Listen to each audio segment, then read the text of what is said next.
दास ने हमारे यशस्वी मुख्यमंत्री जोरदार तालियों के साथ माननीय भजनलाल जी शर्मा, आपके मध्य हमारे लोकप्रिय यशस्वी तपस्वी मुख्यमंत्री माननीय भजनलाल जी शर्मा साहब।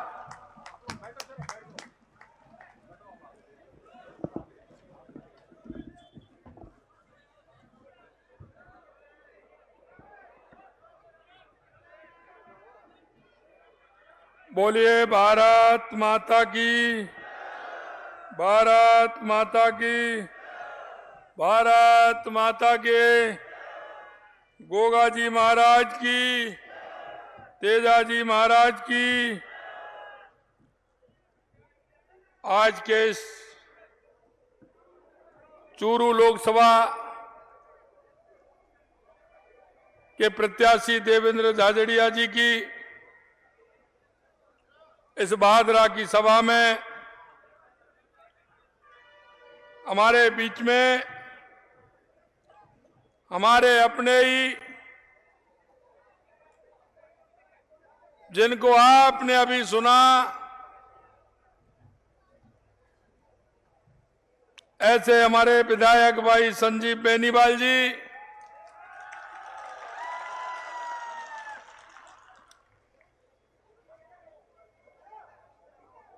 हमारी पार्टी में पूर्व मंत्री, नागौर के सांसद रहे, अभी किसान आयोग के अध्यक्ष भाई सीआर चौधरी साहब, कैबिनेट में मेरे साथी जो यहाँ चूरू लोकसभा के प्रभारी भी हैं भाई अविनाश गहलोत जी, पार्टी के जिलाध्यक्ष भाई देवेंद्र पारीक जी, पूर्व एमएलए भाई जयदीप डूडी जी, भाई पार्टी के हमारे वरिष्ठ नेता काशीराम जी गोदारा जी, अनिल ओलक जी प्रधान पंचायत समिति भादरा, बलवंत सैनी जी चेयरमैन नगरपालिका भादरा, मांगीलाल जी गोयल पूर्व नेता प्रतिपक्ष नगरपालिका भादरा, अनूप सिंह जी शेखावत साहब विधानसभा संयोजक, सुनील बेनीवाल जी विधानसभा सह संयोजक, रोशनलाल जी वाल्मीकि साहब जिला उपाध्यक्ष हनुमानगढ़, मांगू सिंह जी राठौड़ साहब मंडल अध्यक्ष गोगा मेड़ी, जगदीश गर्ग जी नगर मंडल अध्यक्ष भादरा, बसंत शर्मा जी मंडल अध्यक्ष डुगराना, सत्यप्रकाश चाहड़ जी, दूनीराम चबरवाल जी, भागीरथ ढाका जी, महावीर सेन जी, और इस कार्यक्रम में आए भादरा के गांव-गांव डांडी डांडी से मैं देख रहा हूं मेरे पूजा योग बुजुर्गों, नौजवान दोस्तों और मेरी माता बहनों, सबसे पहले तो मैं आप सभी को वंदन करता हूं, आपका अभिनंदन करता हूं, आप सभी को प्रणाम करता हूं। आज सभी को मैं बैसाखी के इस पर्व पर बहुत बहुत शुभकामनाएं और साधुवाद देना चाहता हूं। आज ही के दिन 1919 में जलियांवाला बाग में सैकड़ों देशवासियों ने इस देश की आजादी के लिए अपने प्राणों की आहुति दी थी। आज जलियांवाले बाग के इस दिवस के अवसर पर मैं उन सभी हमारे शहीदों को भावभीनी श्रद्धांजलि भी मैं अर्पित करता हूं। जनसभा में इसमें पधारे सभी, क्योंकि मुझे पता है मुझे हेलीकॉप्टर से आना था और बहुत जल्दी आना था, लेकिन मैं बाई रोड आया, इस कारण से देरी हुई। लेकिन उसके बावजूद भी मैं देख रहा हूं इतनी बड़ी संख्या में 3 घंटे से आप इंतजार कर रहे हैं। मैं ऐसे आप सभी का बहुत बहुत अभिनंदन करता हूं।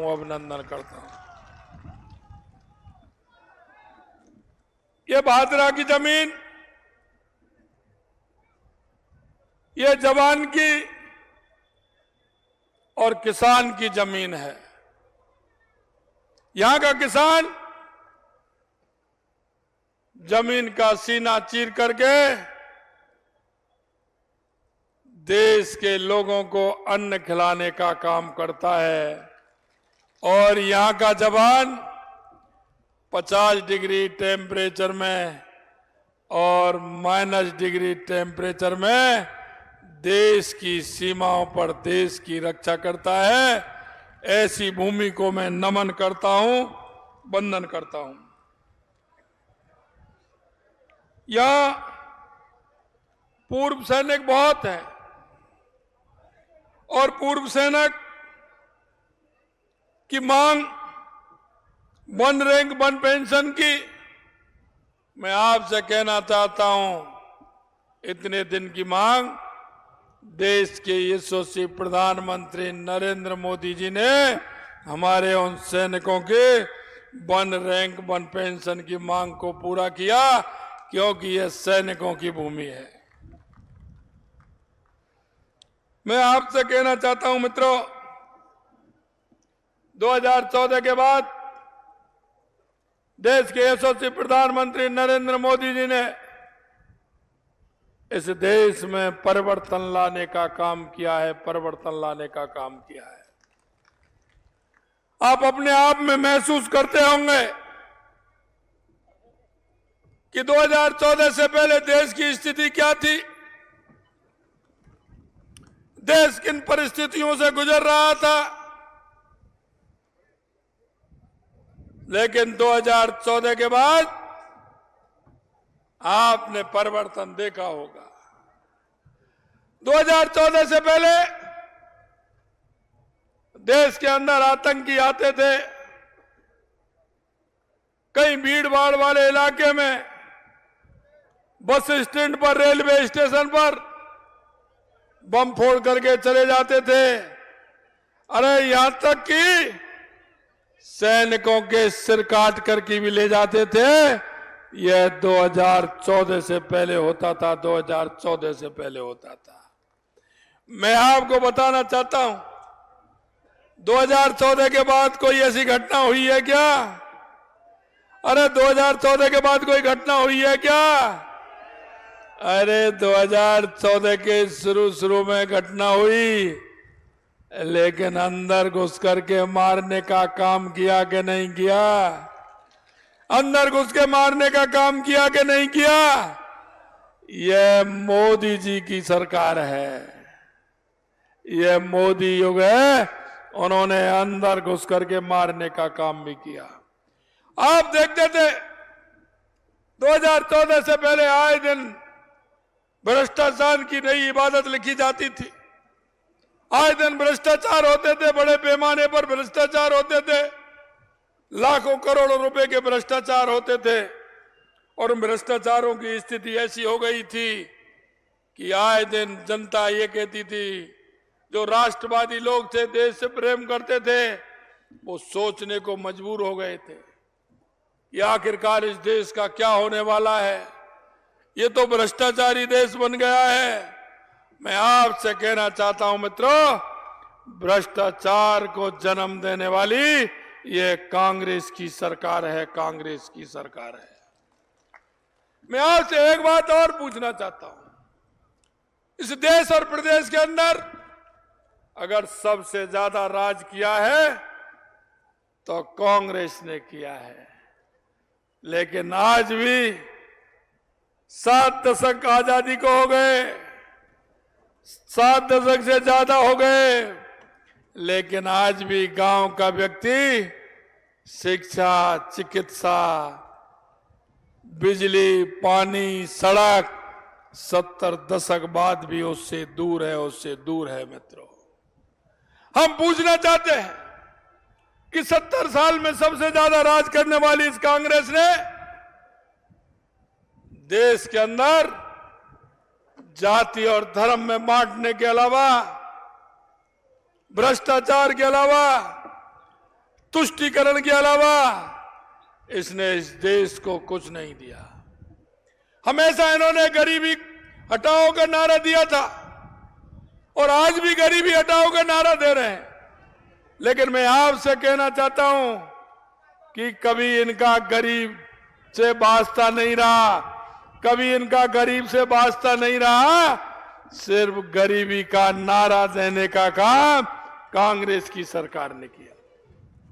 मैं आपसे कहना चाहता हूं मित्रों, हमेशा कांग्रेस ने कहा कि किसानों की समस्या का समाधान करेंगे, लेकिन आज तक किसी किसान का भला करने का काम इस कांग्रेस की सरकार ने नहीं किया।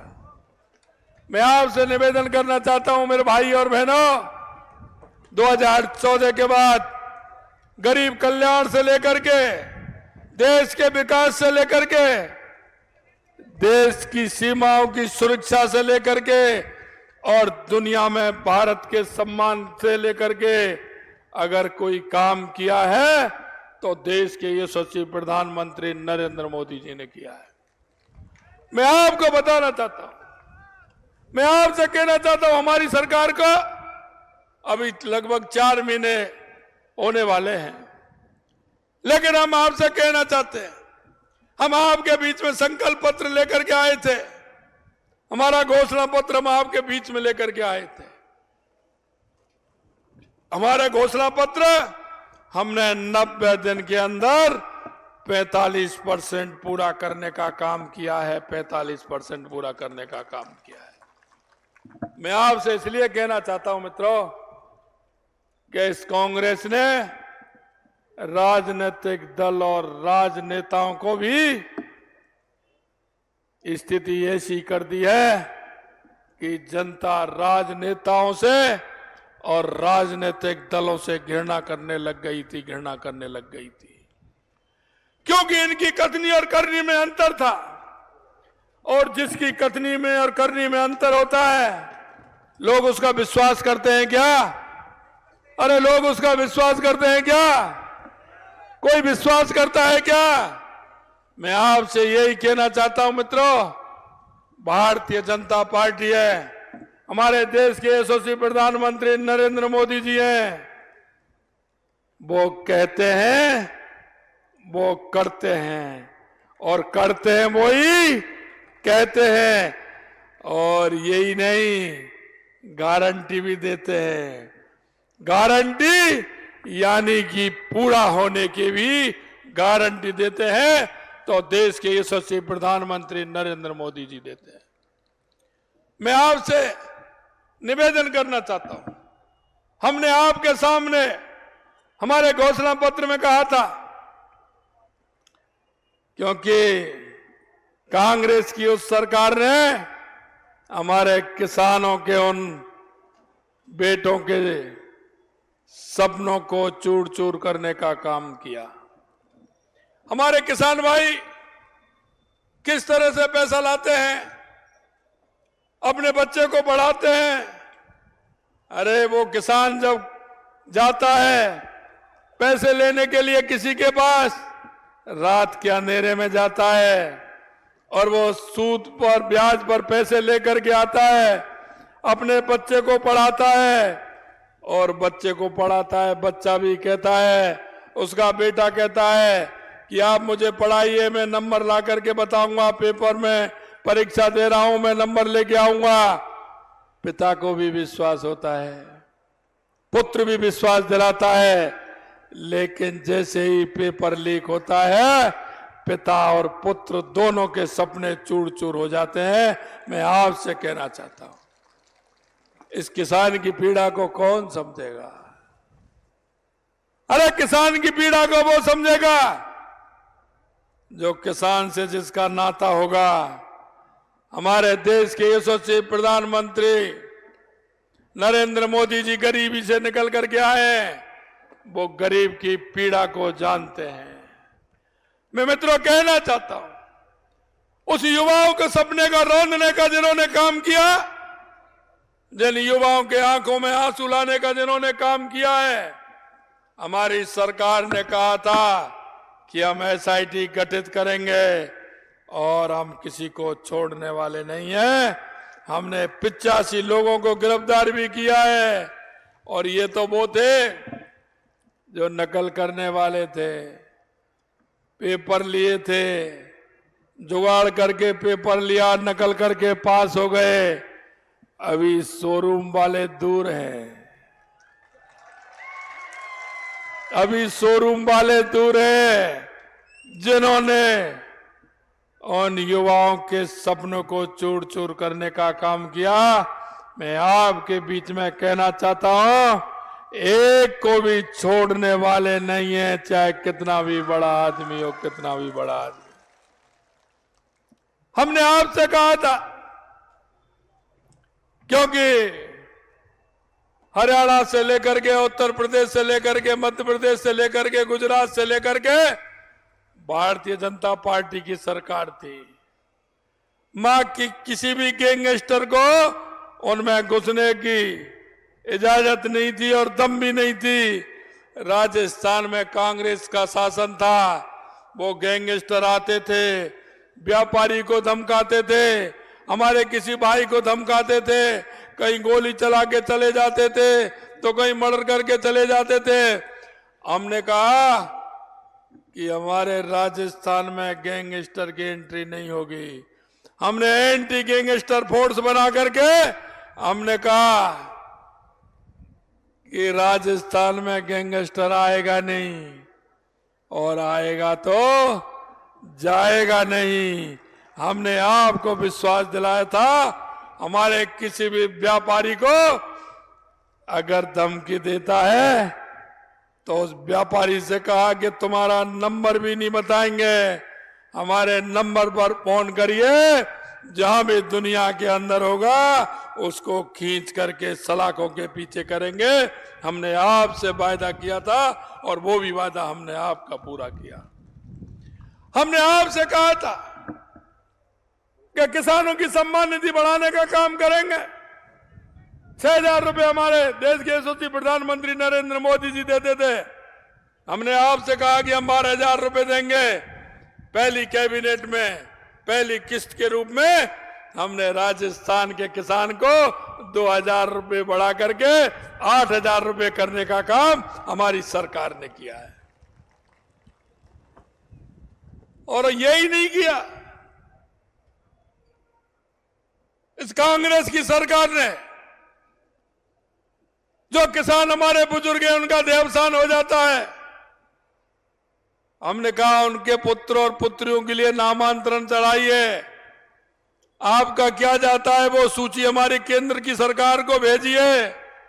अरे मोदी जी देते हैं पैसा तो सम्मान निधि का, गहलोत साहब आप पर क्या फर्क पड़ रहा है? आप सूची भी नहीं दे सकते। उन्होंने वो सूची भी देने का काम नहीं किया। हमने 63,000 किसानों की सूची भी भेजने का काम किया है, राजस्थान के 63,000 किसानों का, और हमने 2,000 रुपए उनको भी बढ़ाने का काम हमारी सरकार ने किया है। ये भी हम आपको बताना चाहते हैं। मित्रों, हमने आपसे कहा कि हम गेहूं पर एमएसपी बढ़ाने का काम करेंगे। आपने किसी हनुमानगढ़ वाले ने हमसे मांग तो नहीं की थी? अरे किसी ने मांग की थी क्या? किसी ने हमसे कहा था क्या? लेकिन हमने पता है कि मार्च के महीने में किसान की फसल आती है, हमको एमएसपी बढ़ानी है। हमने 2275 से 2400 करने का काम हमारी पहली कैबिनेट में हमने 125 रुपए बढ़ाने का काम किया। 125 रुपए। मैं आपसे कहना चाहता हूं मित्रों, हमारे बुजुर्ग हैं, उनकी सामाजिक सुरक्षा पेंशन है, हमारी माता बहनों को उनकी सामाजिक सुरक्षा पेंशन है। हमारे बुजुर्गों का उससे काम चलता है। कांग्रेस ने पैसा नहीं बढ़ाया, हमने 15% बढ़ा करके 1,000 रुपए से 1,150 रुपए करने का काम हमारी सरकार ने किया है। यही नहीं, हमारे पंचायत के हमारे जनप्रतिनिधि जिनको भत्ता मिलता था उन्होंने बढ़ाया ही नहीं। हमने उन जनप्रतिनिधियों का भी 15% भत्ता बढ़ाने का काम किया है, चाहे वो पंचायत के जनप्रतिनिधि हो या निकाय के जनप्रतिनिधि हो, वो काम भी हमने किया है। मैंने देखा है काम चल रहा है, पंचायतों को पैसा भी नहीं आ रहा है। हमारे सरपंच से लेकर के पंचायत समिति लेकर प्रधान से लेकर के सभी परेशान रहते हैं। मित्रों, मैं आपसे कहना चाहता हूं, समय पर सरपंचों का पैसा जो आता है, जो इन्होंने रोक रखा था, पूरा का पूरा पैसा उसी हिसाब से आएगा, जिससे मेरे गांव का विकास पूरी तरह से हो सके। यह मैं आपसे कहना चाहता हूं। एक जहां बड़ी परेशानी हो रही थी, और गंगानगर हनुमानगढ़ में तो बहुत ज्यादा परेशानी थी, क्योंकि मैंने देखा कि गंगानगर हनुमानगढ़ में पड़ोसी राज्य थे, पेट्रोल डीजल कितना महंगा है, कितना महंगा है। आपने किसी ने मांग तो नहीं की हमसे, आपने किसी ने मांग तो नहीं की, लेकिन हम डीजल पेट्रोल के दाम भी घटाने का काम किए। और जो असंतुलन था, यहां कुछ महंगा, जयपुर की रेट कुछ थी, बीकानेर की कुछ थी, जोधपुर उदयपुर की कुछ थी।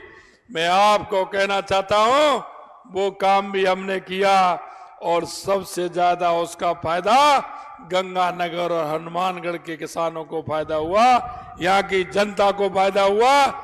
पेट्रोल में 7.5 रुपए, आपके पेट्रोल में 7.5 रुपए घटाने का काम किया, डीजल में 6 रुपए 28 पैसे घटाने का काम किया। ये हमारी सरकार ने इस काम को भी किया है। आपने किसी ने मांग की थी क्या? आपने किसी ने कहा था क्या? लेकिन हम जानते हैं किसान के दर्द को, हम किसान की परेशानी को जानते हैं। हमने तुरंत डीजल पेट्रोल से भी पैसा घटाने का काम हमारी सरकार ने 3 महीने में किया। यही नहीं मित्रों, मैं आपसे कहना चाहता हूं, किसान को सबसे ज्यादा आवश्यकता किसकी होती है? उसको पानी खेती के लिए मिले, पीने के लिए पानी मिले। हमने 21 जिलों की ईआरसीपी की योजना को, जो कांग्रेस अटकाने का, लटकाने का, भटकाने का काम करती थी, उस योजना को भी हमने पूर्वी राजस्थान के 21 जिलों को लाने का काम हमारी सरकार ने किया है। उनको 21 जिलों को पीने को पानी भी मिलेगा, और 2,80,000 हेक्टेयर में सिंचाई के लिए भी पानी मिलेगा। ये भी काम हमारी सरकार ने किया है। आपने देखा होगा, सीकर, चूरू, झुंझुनू हमारे शेखावाटी के तीनों जिले हैं।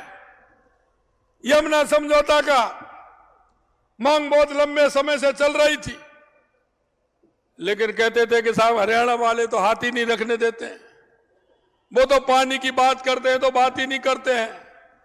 कांग्रेस के लोग हमेशा कहते थे, एक झुंझुनू में कांग्रेस के बड़े नेता हैं, वो तो जैसे ही चुनाव आते थे वहां भाटा लगवाते थे कि यमुना का पानी लेके आ रहा हूं, चुनाव जीत जाते। 40 साल हो गए लेकिन कहीं पानी लेकर के नहीं आए। मित्रों, मैं आपसे कहना चाहता हूं, क्योंकि देश के हमारे पूर्व प्रधानमंत्री चौधरी चरण सिंह जी कहते थे, क्योंकि वो किसानों के मसीहा थे, किसानों के दर्द को जानते थे। चौधरी साहब कहते थे कि किसान की समस्या जब सुनी जाएगी, जब किसान का बेटा निकल करके ऊंचे पोस्ट पर बैठेगा और ऊंचे पदों पर जाएगा, जब किसान की समस्या को सुनेगा। मैं आपसे कहना चाहता हूं मित्रों, चौधरी चरण सिंह जी ने किसानों के लिए किया था, वो किसानों के मसीहा के रूप में आज भी लोग उनको जानते हैं। और यही मैं आपसे कहना चाहता हूं कि आपने देश के यशस्वी प्रधानमंत्री नरेंद्र मोदी जी को, उन्होंने गरीबी देखी है, उनको प्रधानमंत्री बनाया तो वो सारी बातें जानते हैं, सारी बातें। 1 मिनट में हमने कहा कि हमारी ईआरसीपी की योजना है, इसको समझौता कराइए, उसका भी करा दिया। हमने हरियाणा सरकार से हमारे तीनों जिलों की बात की तो उसका भी हो गया। और आपकी भी परेशानी है, आपके यहां श्री गंगानगर और हनुमानगढ़ में पानी आता है, पंजाब के अंदर 15 किलोमीटर वो कच्ची नहर है, उसको भी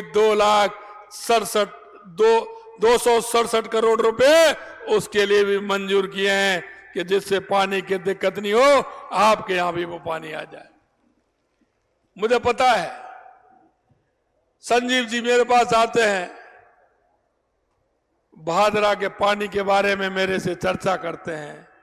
कई बार उन्होंने कहा है कि यहाँ का समाधान तो हो गया, आपने सीकर, चूरू, झुंझुनू को कर दिया, पूर्वी राजस्थान के 21 जिलों का कर दिया, उदयपुर का भी आपने देवास योजना से कर दिया, हमारे जैसलमेर, बाड़मेर का, हमारी नर्मदा आ रही है, सुजलाम सुफलाम योजना है, उससे होने वाला है।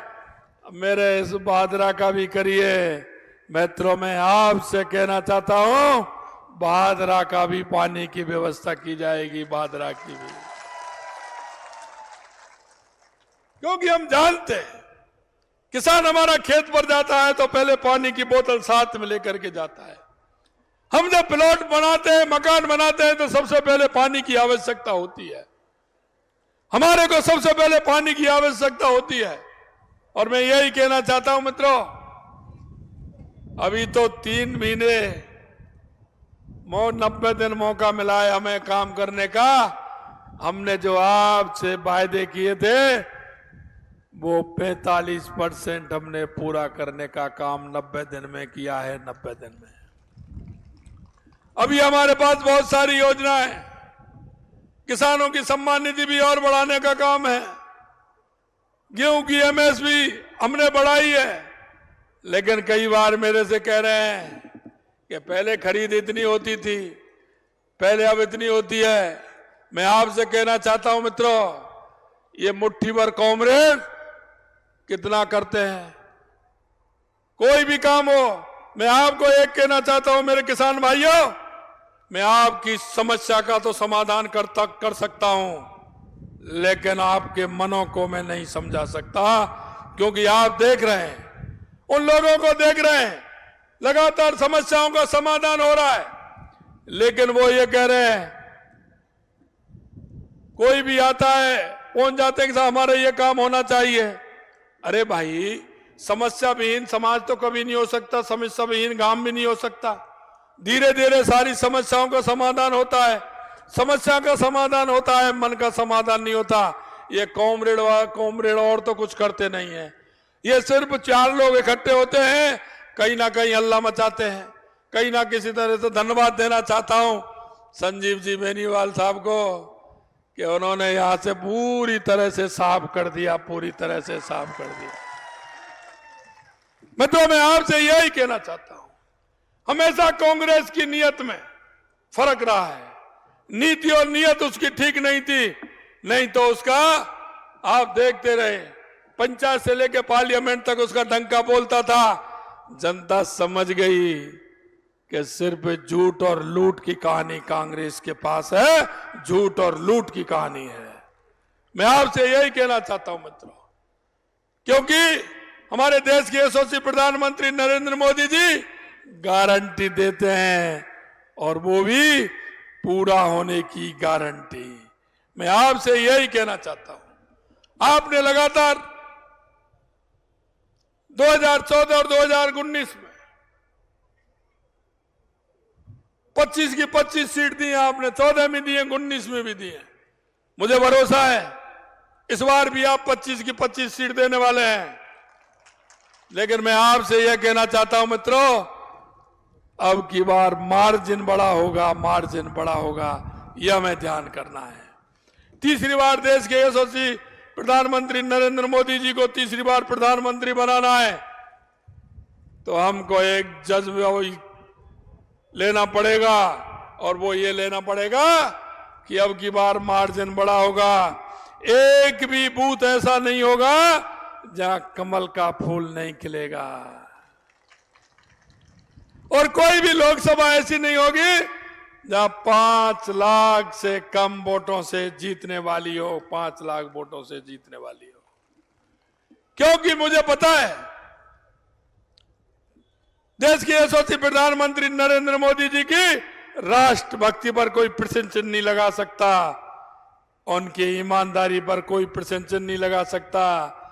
2014 से पहले भ्रष्टाचार कितने होते थे, 2014 के बाद में किसी को भ्रष्टाचार देखा है क्या? कोई भ्रष्टाचार आपने देखा है क्या? ये कांग्रेस के लोग कहते थे कि हम 1 रुपया भेजते हैं 15 पैसे पहुंचता है। अरे भाई, वो चकली का रुपया भेजते थे क्या? सड़क से जाता था, वो घिस जाता था।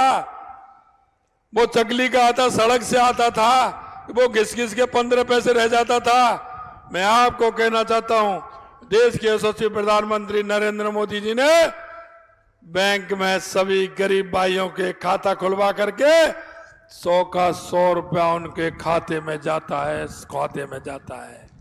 कहीं भी कट मनी नहीं लगती है, कहीं भी उसमें से एक पैसा इधर उधर नहीं जा सकता है। इसलिए मैं कहना चाहता हूं, ये जो कार्रवाई अब भ्रष्टाचार की हो रही है, नकलचियों पे हो रही है, ये होनी चाहिए कि नहीं होनी चाहिए? ये भ्रष्टाचारियों पर होनी चाहिए कि नहीं चाहिए? ये जो नकल है, जो युवाओं के सपने को तोड़ा, उन पर कार्रवाई होनी चाहिए कि नहीं होनी चाहिए? अब ये कहते हैं कि साहब इन पर कार्रवाई भ्रष्टाचारियों पर नहीं होनी चाहिए। दो है, मोदी जी कहते हैं कि भ्रष्टाचारियों को ना खाऊंगा ना खाने दूंगा, खाया है तो वापिस निकलवा लूंगा। अब जब इनका वापिस निकल रहा है, कह रहे हैं ये मुख्यमंत्री आ गया। अरे भाई, गलत करेगा तो आएगा नहीं क्या? भ्रष्टाचार करेगा तो पकड़ा नहीं जाएगा क्या? आप बताइए, भ्रष्टाचार करेगा तो पकड़ा नहीं जाएगा क्या? अब मोदी जी पकड़ रहे हैं ना, तो इनको दर्द हो रहा है। इसलिए मित्रों, मैं आपसे यही कहना चाहता हूं कि इस देश को मजबूत बनाना है, गरीबी को, दर्द को सुनकर के गरीबी को हटाना है, किसान भाइयों को मजबूत बनाना है। तो मैं आपसे यही निवेदन करना चाहता हूं, आने वाली 19 तारीख को आपका अपना बेटा है, जिसने चूरू का नाम रोशन किया है, राजस्थान का नाम रोशन किया है, भाई देवेंद्र झाझड़िया, उसने गोल्ड मेडल लेकर के आया है। मोदी जी जब कोई गोल्ड मेडल लेकर के आता है, सीधा उसका सम्मान करते हैं, उसको बुलाते हैं। देवेंद्र झाझड़िया को भी बुलाया, उसका सम्मान करने का भी काम किया है। मैं आपसे यही कहना चाहता हूं मित्रों कि 2014 और 2019 को दोहराओगे ना, ज्यादा मार्जिन से दोहराओगे ना, तो मैं यही कहना चाहता हूं कि ज्यादा मार्जिन से हर बूथ जीते, 5 लाख से ज्यादा वोटों से जीते। एक बार हाथ उठाइए, ऊपर हाथ उठाइए, अरे पंजा मत उठाइए, हनुमान जी की मुष्ट का, हनुमान जी की मुष्ट का बांधिए और बोलिए, भारत माता की, भारत माता की, भारत माता की, जय जय श्री राम, जय जय श्री राम। बहुत बहुत धन्यवाद। बहुत धन्यवाद माननीय मुख्यमंत्री महोदय का जोरदार तालियों के साथ। अब एससी मोर्चा के हमारे साथी, एससी मोर्चा के हमारे साथी माननीय मुख्यमंत्री महोदय का, एससी मोर्चा के हमारे साथी माननीय मुख्यमंत्री महोदय का अभिनंदन करेंगे। और मैं धन्यवाद अभिभाषण के लिए जिला अध्यक्ष आदरणीय देवेंद्र जी पारीक को आमंत्रित कर रहा हूं। जिला अध्यक्ष आदरणीय देवेंद्र जी पारीक धन्यवाद भाषण के लिए मंच पर पधारें। भारत माता की। राजस्थान के सम्मानीय मुख्यमंत्री जी आदरणीय भजनलाल जी का इतनी बड़ी सभा में आपने पधार कर जो अभिनंदन और स्वागत किया, मैं सम्मानीय विधायक जी का, सभी मंडल अध्यक्ष और आप सबका बहुत बहुत धन्यवाद। जय हिंद, जय भारत।